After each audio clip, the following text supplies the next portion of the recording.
So, hi, I'm here with Willa Perlman. Thank you very much for coming. It's my pleasure. Thanks for having me. Yeah, it's great to have you here. So, you are the partner at Haskala Partners, right? That's correct. Social impact, right? We are a new venture capital social impact firm with a focus on investing in Israeli technology companies that have a value proposition that can positively impact education globally. Okay, and what does it mean, social impact? Well, it's a complicated thing to define and to measure in education because, of course, most people believe that education has tremendous value in and of itself in terms of impact.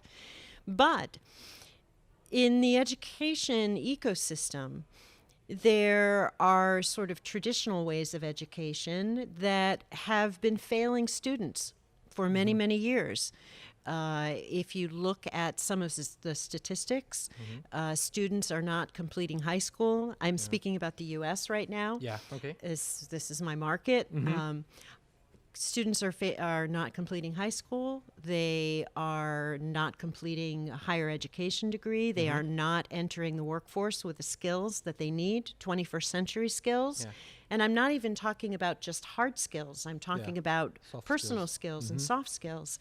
And so clearly our educational tools are not supporting students in the way that they need in order to learn to become contributing members of the community and society.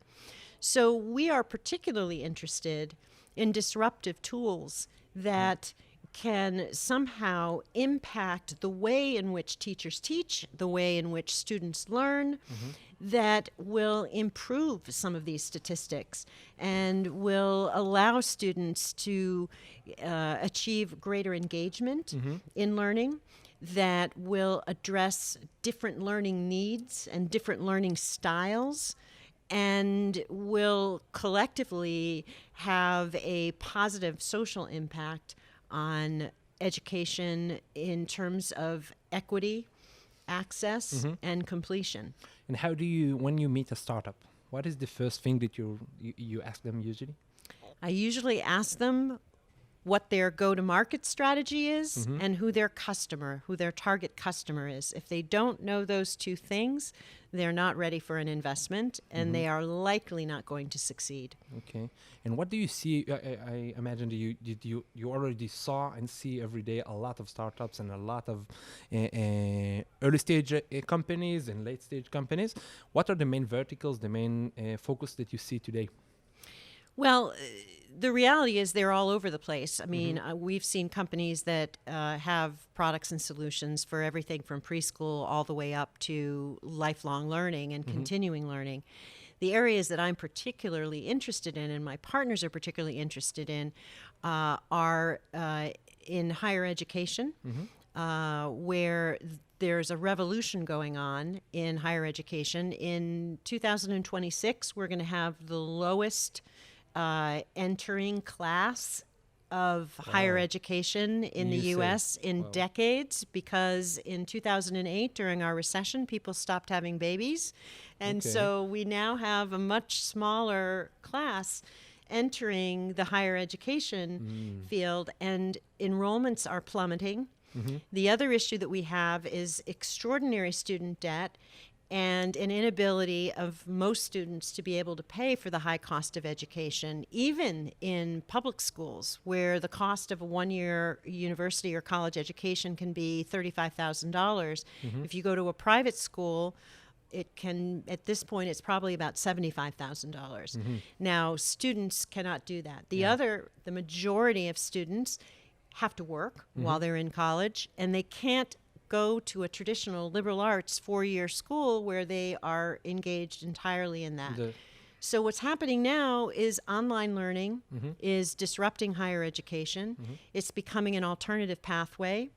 It is allowing students to aggregate degrees from multiple universities and develop and get skills that are much more specifically targeted toward where they want to work. So it's more akin to workforce development and workforce enablement than it is in the historical manner of higher education, where it's just been generally liberal arts focused. Yeah.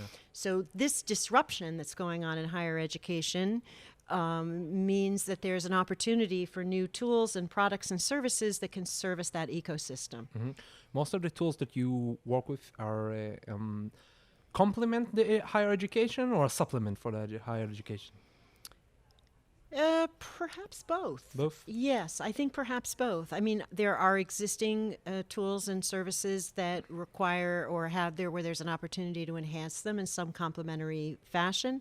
And then there are legacy things such as adopting a textbook, a printed textbook, that probably should be, completely replaced. Yeah.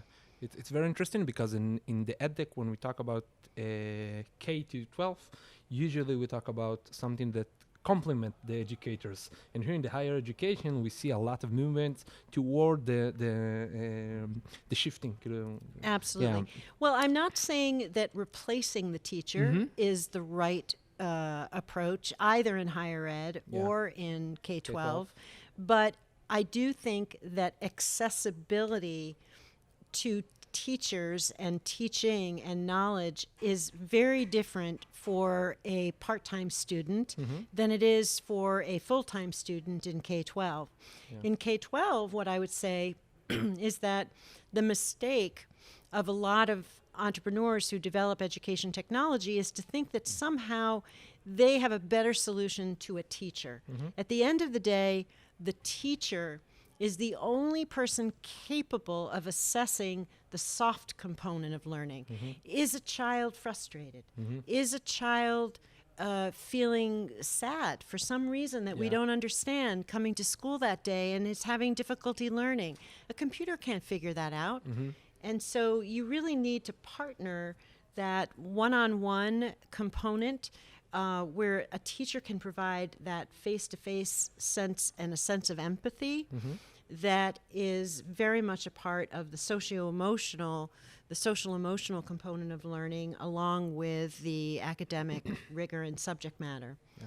It's amazing to see that we talked already with a lot of people here, and this message comes about again and again and again. Even Yoshi that was here that talked about AI to recognize the feelings, it's only as a complementary manner, so nobody is talking about the supplementary. And I'll be really happy to get some advice from you to early stage startup Israeli entrepreneurs that listen to us now and want to think about how to go to the USA market.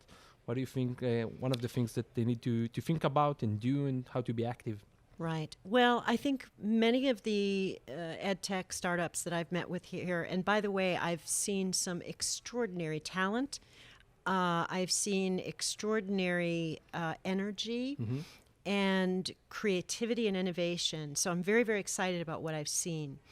What I also see, though, is a lack of true understanding of what it takes to be able to effectively place your product in the hands of a student in the United States.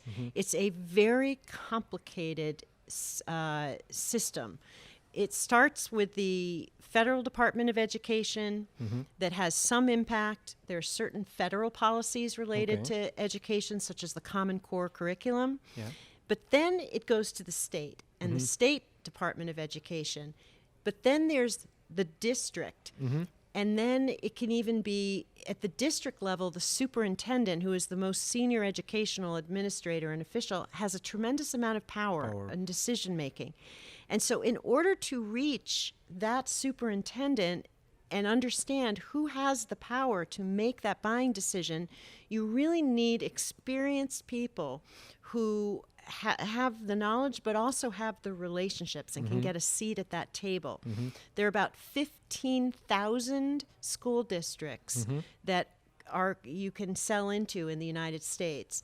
And you just have to understand that and decide whether your value proposition and your product and service is sufficiently important and big enough and disruptive enough to stand alone as an individual company, and justify and will have the potential for revenue that will justify your own sales organization, or whether you're going to have to figure out how to partner with existing companies so that you can take advantage of their sales organizations in order to get you into the market in the way that you need to.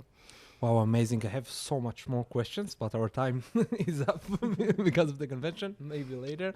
So thank you very much, Willa. I really appreciate it. It was It's amazing. my pleasure. Thank you. Thank you so much. Thank you.